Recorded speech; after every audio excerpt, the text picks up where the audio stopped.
Hi, I'm Dan Morgan, welcoming you to a sampling of Archbishop Fulton J. Sheen's humor. As Bishop Sheen's announcer, I had the opportunity to experience his humor firsthand. Sharing his Irish heritage, I can appreciate the blarney that helped make Fulton J. Sheen the greatest communicator of the 20th century. I hope you will too. Every program began with at least one story, so you don't have to wait long to experience that humor when you watch his What Now America series. Here's the beginning of the first program. What Now, America?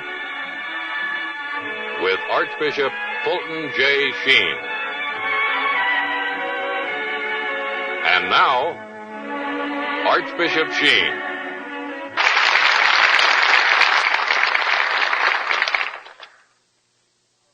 Fellow Americans, long time no Sheen.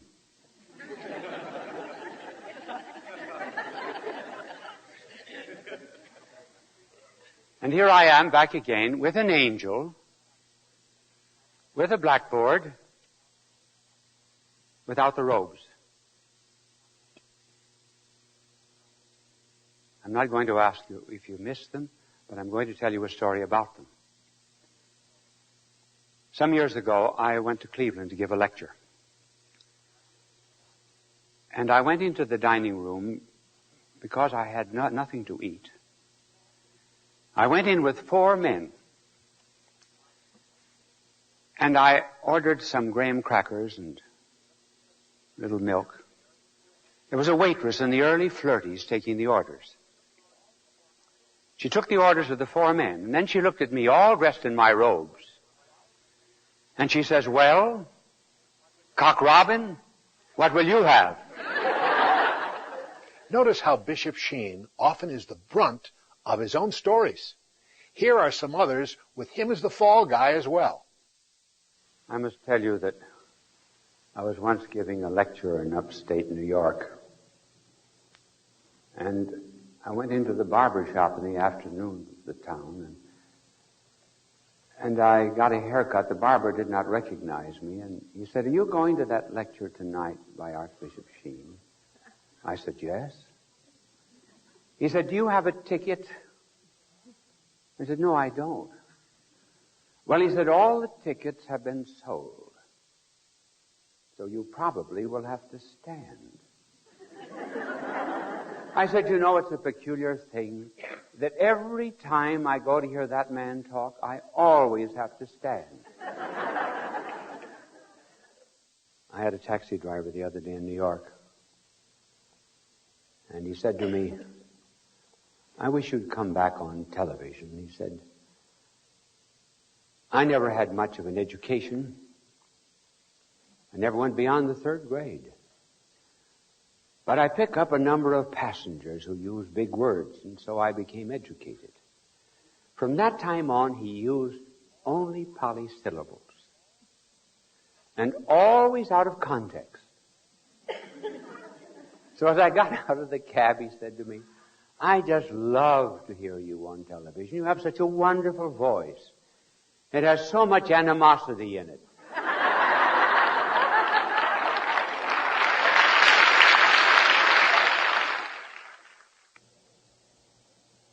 The reason I'm confused about the time is because the lights are very strong and I can't see the clock very well. But I have to stop at a certain time. I cannot be like the professor of Scripture who was talking on 12 minor prophets, and he used an hour and 45 minutes for 3 of them. And he saw the audience was getting a bit tired, and he felt that he should introduce the next one with some degree of histrionics. And he said, and now, where shall I place Habakkuk?" Someone got up in the back of the hall and said, "You can take my seat." As I wait off stage, I hear you enjoying yourselves. And I think to myself, isn't it terrible to go out and stop all of that fun? I'm reminded of a 7-year-old boy who had never spoken a word in his life until one morning at breakfast. Parents had done everything to get him to speak. One morning at breakfast he said, "This cocoa's cold." And the parents said, "Why didn't you talk before this?" He said, "Up till now everything was okay." Let me illustrate this liking and loving difference by telling you that I do not like chicken. Why? Well, when I was a boy, my father used to send us out to the country to a tenant farmer every weekend and vacations. And the tenant farmer, in order to get in with the Sheen kids in those days, would give us chicken every day but Friday. So that in the course of my young life, I wrung the necks of 28,437 hens. At night, I don't have nightmares. I have night hens. I have visions of headless chicks squirming in barnyard dust. So I don't like chicken. Now remember that when you invite me to dinner. I was traveling on a plane once between New York and Chicago, and as we took off, the stewardess sat down alongside of me. She was a ravishingly beautiful girl. Celibacy does not blind us. She said, "Do you remember me?" I said, "No, I don't. I ought to, but I don't." Well, she said, I was on this plane with you 2 years ago, and I talked to you for 20 minutes, and I remember every word you said. What did I say? Well, you began by saying you were a very beautiful girl.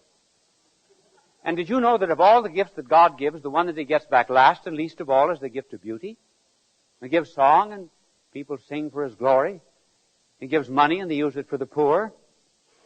Or to put me on television.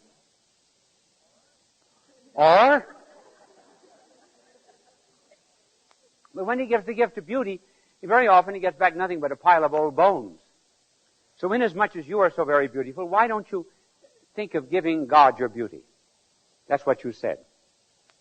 Well, I said, that sounds just like me. That's what I would say. She said, I've had 2 years to think it over, and now I'm ready to do anything. So tell me what to do. I said, come to my office in New York and I will tell you. Tell me now. All right, you're going to Vietnam.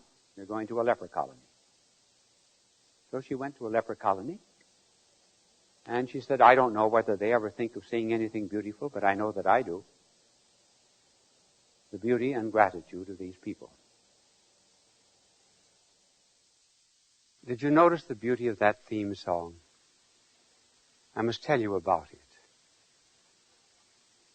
When I first started television, I asked Mr. Fritz Kreisler, the famous violinist, to do me a theme song. And he gave me a number of his compositions, and he said, now, choose any one you want, and you may copyright the one that you choose. So I had some musicians play the various ones, and the one that I liked was entitled Vienna March. And I said to Mr. Kreisler, I can't march on the stage. So we'll have to change this to a waltz. And he said, it can't be done. It just can't be done. Well, I said, try it. So he sat down at the piano in his living room and tried about 2 bars. And he said, see, I told you, it can't be done. It would spoil the music. With that, Mrs. Kreisler said, tonight he's in one of his no moods. So she said, Fritz, come here. So Fritz followed her out of the room, and they went down the long corridor. And at the other end of the corridor was another music room. And a short time later, I heard coming from that room the strains of that music in waltz time. Never underestimate the power of a woman. So this is now our theme song, which we've had for these years. And though I wanted something that was very beautiful, I don't know anything about music, and I can't sing, and I must tell you about that. I was once visiting Grace Moore. Remember Grace Moore, the very famous metropolitan star and movie star? And we were seated alongside of her swimming pool in Connecticut. And after I'd been talking about 5 minutes, Grace said, "I haven't heard a word you said. I was listening to your voice. You have a nice voice." Well, I said, "Grace, if I have a nice voice, why can't I sing?" She said, "Have you ever tried?" Well, what priest hasn't? And she said, "What is your favorite opera?" I said, "Faust." "And what is your favorite duet?" I said, "Ange pur, ange radieux." She said, "All right, now let's sing it together." Now, if you remember that particular duet, in round numbers, it goes up 18 and 7/8 octaves each verse. So Grace and I started singing that duet, and her voice just rang out over the Connecticut countryside. And when we got to the end of it, or the middle of it, she stopped and said, "You're right, you can't sing." But he sure could talk. One of his favorite subjects was contemporary society. You can be sure that I will finish on time. Not like an Irish family that moved from Dublin to Boston. One of the sons went to Chicago. The father in Boston died. Son in Chicago sent a telegram to him, to his brother, and said, "What were father's last words?" The brother wired back, "Father had no last words. Mother was with him to the end."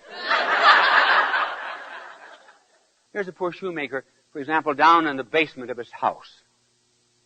It's a hard life. The poor shoemaker is dealing with a lot of poor souls.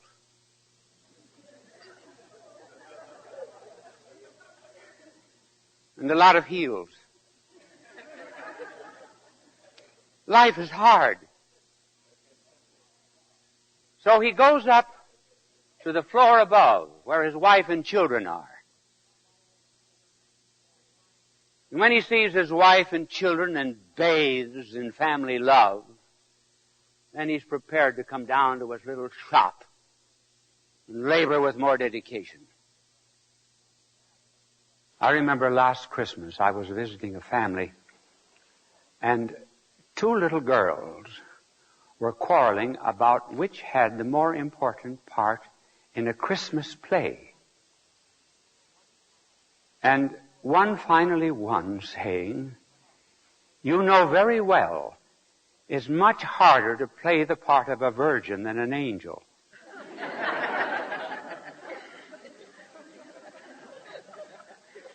And I heard of a boy who was in a school, and he was not doing too well, and he came home with a report card. And he said to his parents, he said, "You know, I'm an ordinary son of an ordinary father and an ordinary mother. Why do you expect an extraordinary report card?" And another boy, when the report card came home, said to his father, "Dad, do you want me to go up in the attic and find some of your old report cards?" In the city of Brooklyn, there was a judge holding court. His name was Dunn. The witness on the stand was a stupid one. Not that all stupid witnesses are from Brooklyn, mind you, but this one was. And the prosecuting attorney asked a question like this: "Were you at the corner of 4th and Elm the day of the accident?" He said, "Who? Me?" "Yes, you. Did you notice whether or not the woman was seriously injured?" "Who? Me?" And finally, the prosecuting attorney said, "Did the ambulance come to care for the wounded woman?" "Who? Me?" Well, by that time, the prosecuting attorney was exasperated. He said, "Certainly you. Why do you think you're here?" He said, "I'm here to see justice done." Judge Dunn says, "Who? Me?" There was a the woman who kept a cat in a New York apartment, and when a cat dies, where do you bury it in New York? So she called up a friend of hers in Westchester and said, may I bury the cat in your backyard? So she put her cat in a box and decided to buy a handkerchief or two for the lady who was going to give her the burial plot. While she was buying the handkerchief, someone stole the box. She reported it to the floor walker, and the floor walker said, well, very often, if the women who steal these things, they go up to the ladies' room. So let's go up there to see if we can find it. And they went up to the ladies' room, and there was a woman flat on the floor, fainted alongside of a dead black cat. Not very long ago, I went into the Grand Central Station in New York for breakfast.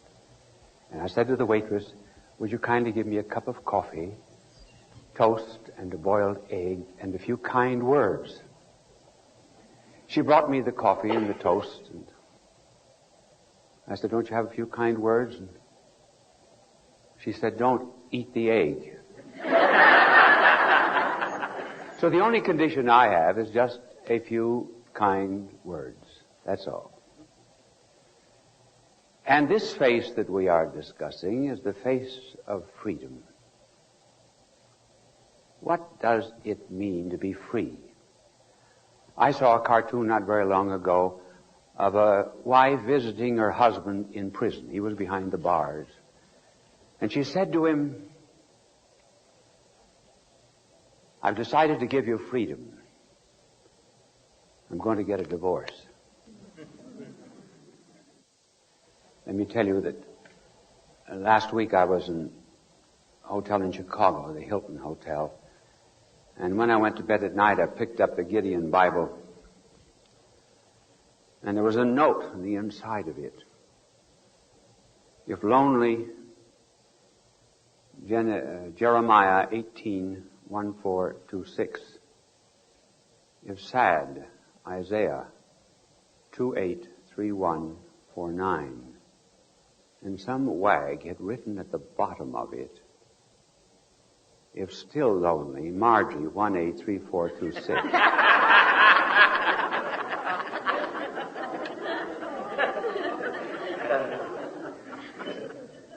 A more fitting introduction to the Club of Cain is a notice that I saw posted in a school. In case of atomic attack, the federal legislation against prayer will be temporarily suspended. Apropos of a crowd, there was a woman in New York who was learning Spanish. I mean English. She was Spanish. And she was learning her Spanish out of her English out of a book without any definite pronunciation. Now you can imagine how the pronunciation turned out when she had no teacher except a book. She went to Radio City for a movie, and the only seat in the entire place was in the middle of a row of sailors. And she started worming her way in, and to each sailor she said, "Squeeze me, please. Squeeze me, please." I know of a mother who was giving a party for neighborhood children. And as she was serving her own little son, he said, "I don't like chocolate ice cream. I don't want chocolate ice cream." The mother said, "Listen, I didn't want you either, but I learned to like you, so eat it." I can introduce this particular aspect of American life by telling you about a little boy and little girl that I know of. They were immediate neighbors. The little girl was very much in love with the little boy. But the little boy did not respond, because every time he came into the little girl's house, he would run to the icebox and make for himself a peanut butter sandwich and pay no attention to her. Finally, one day, she said to her mother, "Mother, isn't there a perfume that smells like peanut butter?" One of Bishop Sheen's least favorite subjects was communism, but he still saw humor in it. Russia sent, or rather received, a telegram from China. "We are short of wheat. Please send some." Russia answered, "We do not have enough wheat. Tighten your belts." China sent back a wire, "Send belts."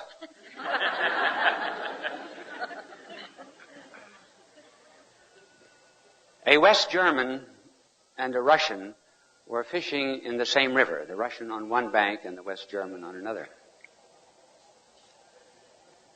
And the Russian shouted over to him, "How is it you're catching hundreds of fish and I can't catch one?" The West German said, "On your side, the fish are afraid to open their mouths." Sometimes Bishop Sheen called upon others for words of wisdom. I'm sorry that I have to go into philosophy today, but G.K. Chesterton said,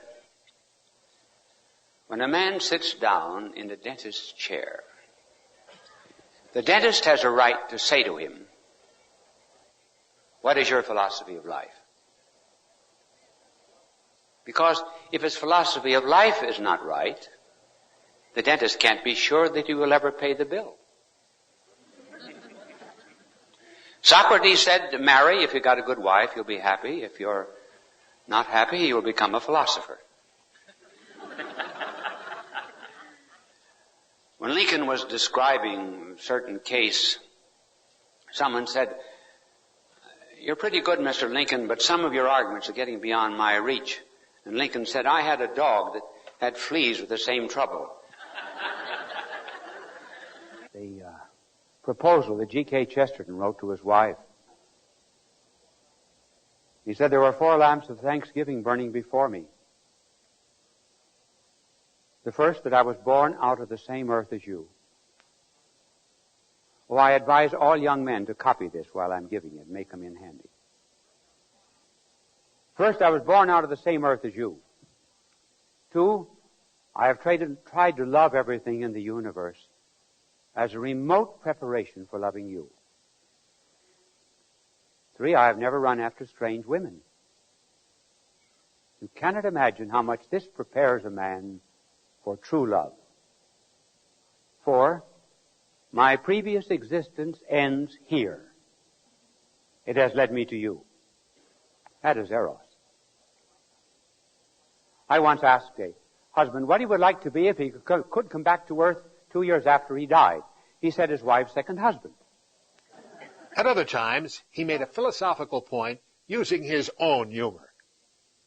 G.K. Chesterton, the famous English essayist, was discussing, or rather debating, with a determinist one day, and he said, "I always feel sorry for Mr. McCabe, the determinist. He never can say thank you for the mustard."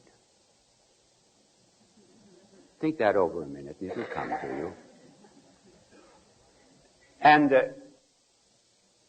there was one other story, oh yes, about determinism. In the early colonial days,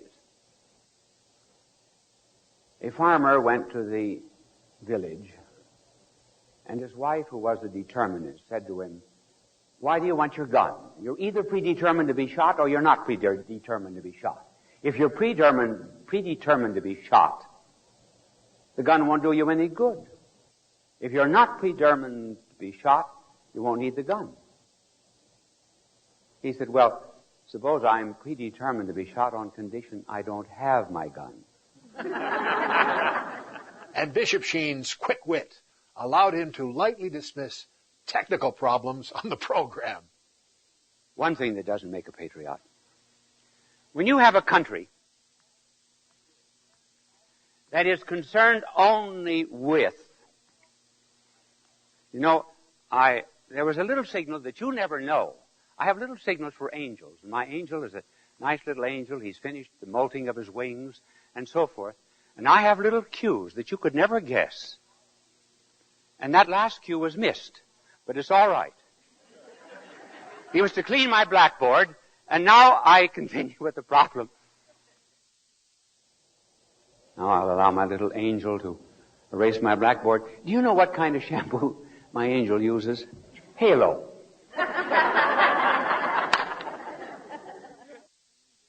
I'm going to read to you. Now, listen. When I read. I'm not like the cheaters. The cheaters who've got it all hidden, notice under a desk. News report, all of their talks, they look up to you, but they've got it all written down here. Or else they've got a teleprompter outside. You can always tell them when they have a teleprompter. It's like this.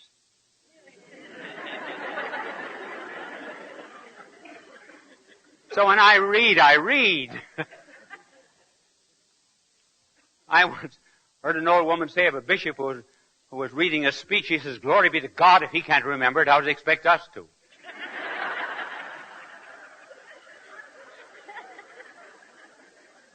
So there are some things that are not worth getting into the head, and this is one of them. That's why I read it. Incidentally, speaking of letters of St. Paul, you know that I heard a lay reader the other day read the epistle to the Filipinos. It was the Philippians. And also the second letter to the theologians. Humor also allowed Bishop Sheen to mention aspects of the church that may not be familiar to everyone, especially non-Catholics. I want to begin by telling you a story about, something that the bishops wear formally.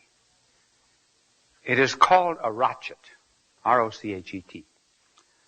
A rochet is linen down to the waist. And from the waist to the knees, it is lace. So you have linen and lace. A short time ago, I stopped in the Hilton Hotel of Los Angeles. And when I went up to bed at night, I found my pajamas on one bed and the rochet on the other. Canon Mullen, a friend of mine in Scotland, was hearing confessions one evening. A little boy came in to confession about 9:30 at night. And Canon Mullen said to him, "Why didn't you come to confession this afternoon when I was hearing confessions for children?" He said, "I didn't have any sins. I had to wait for some."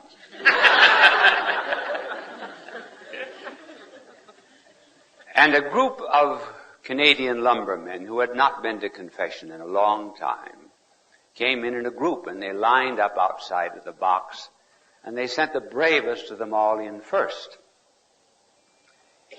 He began by saying, "Father, I've committed every sin a man can commit." The priest said, "Ever commit murder?" "No," he said, "I didn't." "Well," he said, "you see, you have not examined your conscience.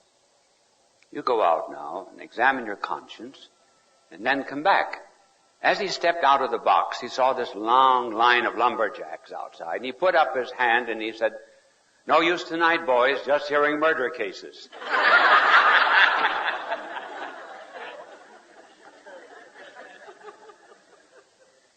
And a friend of mine was hearing confessions, and one little boy said, "I threw peanuts in the sewer." Well, the priest didn't want to pay any attention to it. He didn't know what he meant. Second, third, fourth, sixth boy, "I threw peanuts in the sewer." And when the seventh came in, he said, "I suppose you threw peanuts in the sewer." "No," he said, "I'm peanuts." There you have it, the best of Archbishop Fulton J. Sheen's humor, or Blarney if you will. He was honored by all the comedians, Bob Hope, Jack Benny, all the greats. This condensed look at this extraordinary man's sense of humor was made possible because he came out of retirement in 1975 to make a 13-program series called What Now America? The Turning of the Century. And he incorporated into it the best of his wit and philosophy that he had honed over a long and distinguished career using the pulpits of churches, radio, and television. Thank you for your interest in Bishop Sheen. And as he would say at the end of every program, Thank you, bye, and God love you.